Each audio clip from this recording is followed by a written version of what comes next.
You're watching Rurouni K95's anime review on InuYasha the Final Act.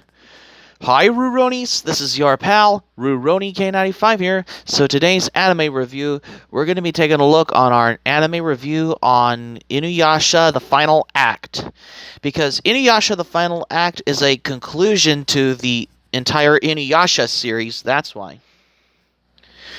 So let's start our review on InuYasha the Final Act. InuYasha the Final Act is the surprising, very welcome conclusion to the original InuYasha anime.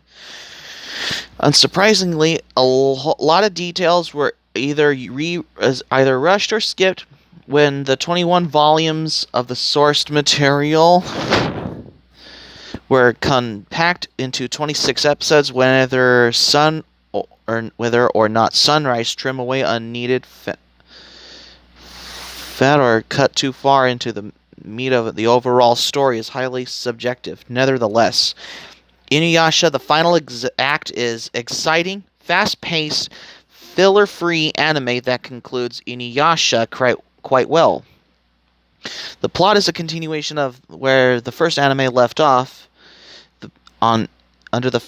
If you've seen the first 167 episodes of InuYasha anime series, as they are prerequisite for the final act. The Shikon Jewel is nearly the whole and has been completely tainted by Naraku's darkness.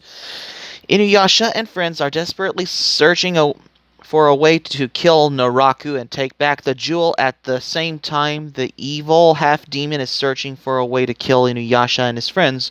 During their quest, InuYasha receives two powerful upgrades for his sword, Tetsaiga. One upgrade allows Tetsaiga to steal demonic energy, and the other ability, Meido, creates portals to send foes directly to the netherworld. The latter technique was perfected by Sashomaru and his sword, Tenseiga. Sashomaru later challenges his younger half-brother to a duel. At the end of the fight, he lets go of his obsession with Tenseiga and passes on the Meido technique to InuYasha. Because of the turn of the events, the powerful dog demon is able to create his own sword, Baku Saiga, and even heals his severed arm in the process. Sango is forced to destroy her oversized boomerang, Harai Kotsu, and has a more powerful version of it reforged during one fight. Moroku is badly poisoned after overusing his wind tunnel. Kikyo partially heals him, but warns the monk his wind tunnel is dangerously close to killing him. Later, he receives a special potion from a master potion brewer that will allow him to use the wind tunnel without pain. Unfortunately, the possibility of Moroku's wind tunnel tearing open and killing him is still quite real. Kohaku is finally reunited with Sango because Kohaku is Sango's brother, who completely forgives him. The siblings' happiness doesn't last long, as a single shard of the Shikon Jewel is the only thing keeping him alive. With the jewel nearly complete, it won't be long before Naraku returns for the final piece. In a later fight with the evil half-demon, Kikyo is severely poisoned and only Kagome can save her life in a trial to test the strength of her heart. Kagome comes to terms with her jealousy of Ikkyo and InuYasha's former relationship. In turn, she is given a long bow with powerful spiritual abilities. With everyone's powers upgraded, the group turns their full attention to Naraku. However, the cunning half-demon has already set his own plans into motion. So InuYasha the Final Act's brevity is greatest strength because the writers at Sunrise had a lot of material to work with. Only a limited number of episodes with all non-essential story elements were cut. The series begins right where the original series ended and doesn't offer any recap time for viewers. To simply put it, those who may have forgotten major details of the original series or never watched it to begin with are left completely in the dark. The show is called InuYasha the Final Act for a good reason. Fans who remember the original series will have pleased to discover they won't have to sit through painful filler episodes. Once this series gets going, the plot swiftly moves forward. Sure, there are a few episodes with downtime occurs, but the story doesn't get us stuck in a quagmire this time around. At the worst, trimming way of fluff occasionally cuts too deeply when some story elements aren't fully explained. So fortunately, the conclusion isn't rushed and is extremely satisfying. The animation quality of InuYasha the Final Act is superb.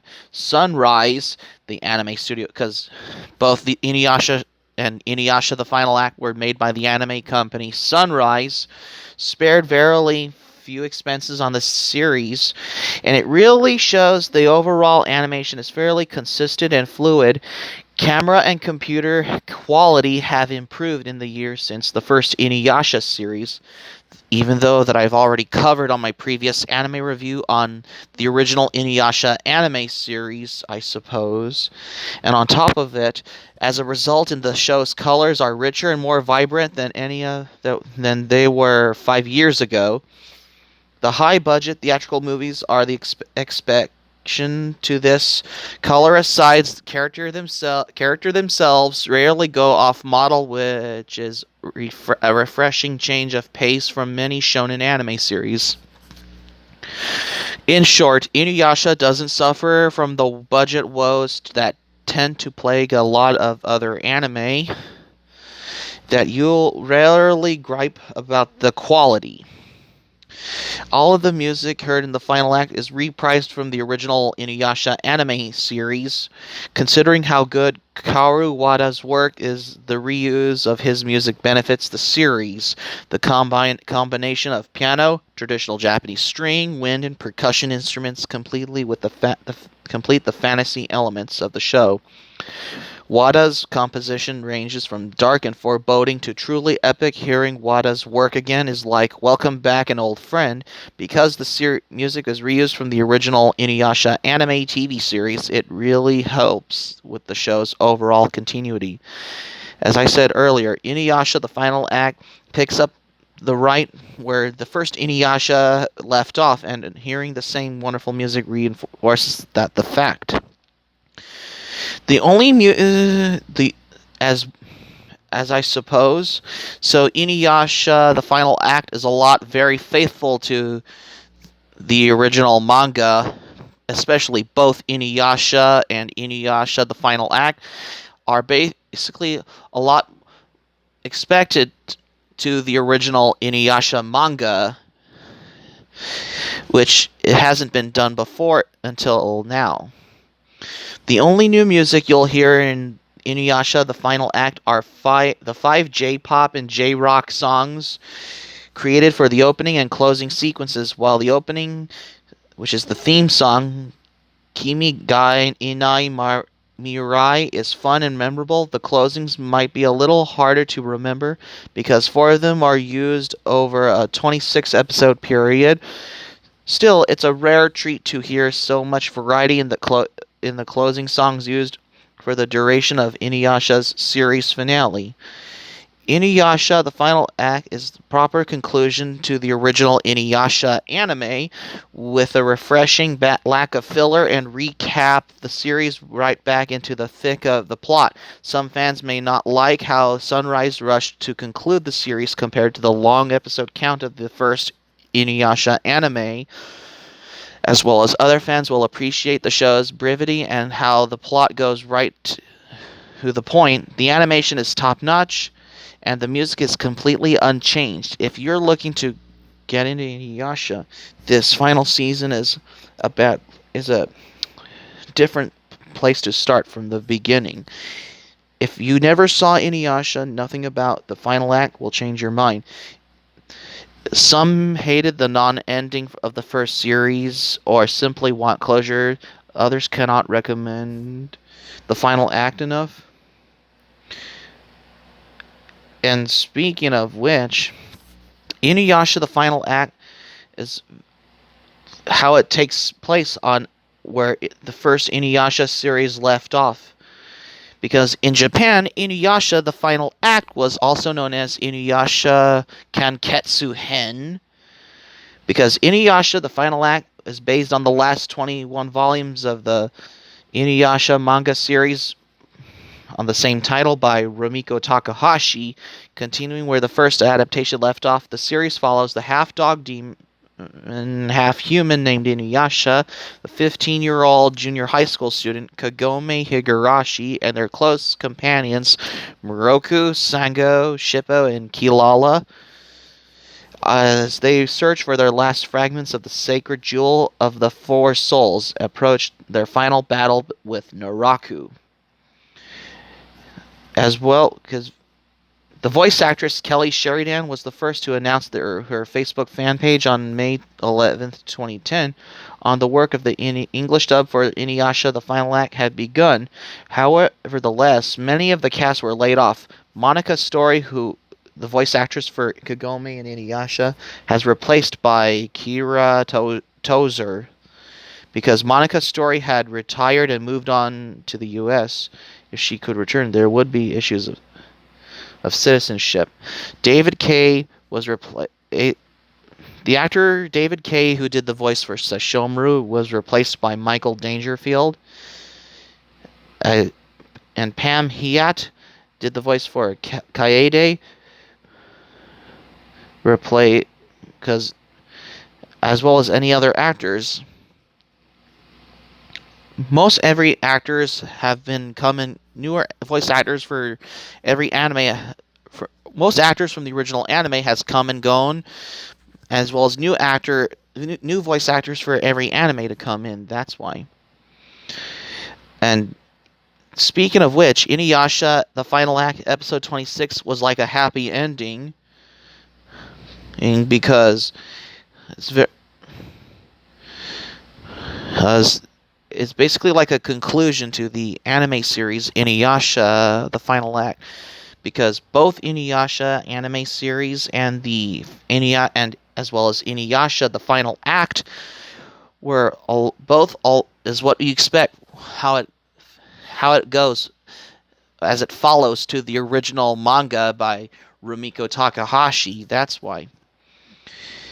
And on top of all of that, InuYasha the Final Act lasted about 26 episodes on there, because the original InuYasha anime series lasted about 167 episodes but for InuYasha the Final Act started from October 3rd, 2009 until March 29th, 2010. Lasted about 26 episodes.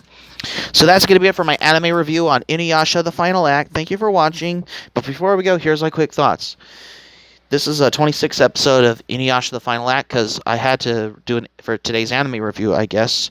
Hope subscribe for content on my Anime Planet. Link in the description down below. You can share this video on your Twitter, Facebook. If you have Twitter, Facebook account, be sure to give this video a thumbs up by clicking the like button on this video. Be sure to leave a comment on my anime review suggestions on which anime should I review next in the comments below. Be sure to subscribe to my channel, RurouniK95. Feel free to join my channel. Click on my notifications bell button. Check out my videos that I uploaded as well. And that's all I have to say. So keep it otaku for this anime review on InuYasha the Final Act. And that's all I have to say. So stay tuned for my anime review, Fist of the North Star. That's my new anime review coming up next as well. This is RurouniK95 saying thank you for watching my anime review on InuYasha the Final Act. I'm glad you liked it. I hope you enjoy it. Hope to see you soon for the next anime review, and have a great day. This is RurouniK95 saying next anime review, I'm going to be doing an anime review on Fist of the North Star. And this is RurouniK95 signing off, and thank you for watching my anime review on InuYasha the Final Act, which this is a conclusion to my anime review on InuYasha the Final Act.